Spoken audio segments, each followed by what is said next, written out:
Campus సెలక్షన్స్లో job వచ్చింది. నాన్న కష్టపడింది చాలు, ఇక వాలంటరీ రిటైర్మెంట్ తీసుకోమన్నాడు. అమ్మ కోసం కొంచెం పెద్ద ఇల్లు తీసుకోవాలి. చెల్లిని తనకిష్టమైన మెడిసిన్ చదివించాలి.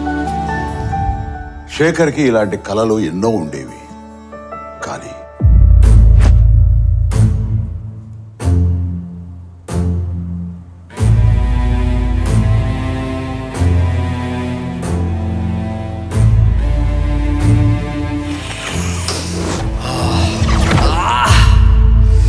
డ్రగ్స్ అలవాటయ్యాక శేఖర్కి తన కలలతో పాటు జీవితంలో మరెన్నో దూరం అయ్యాయి.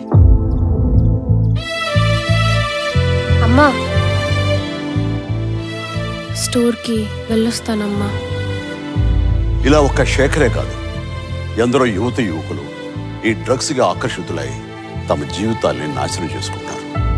మీకు తెలిసి ఎవరైనా ఈ డ్రగ్స్ అమ్మటం కానీ కొనటం కానీ వినియోగించడం కానీ చేస్తున్నట్లయితే ఆ సమాచారాన్ని వెంటనే తెలంగాణ యాంటీ నార్కోటిక్స్ బ్యూరోకి తెలియచేయండి.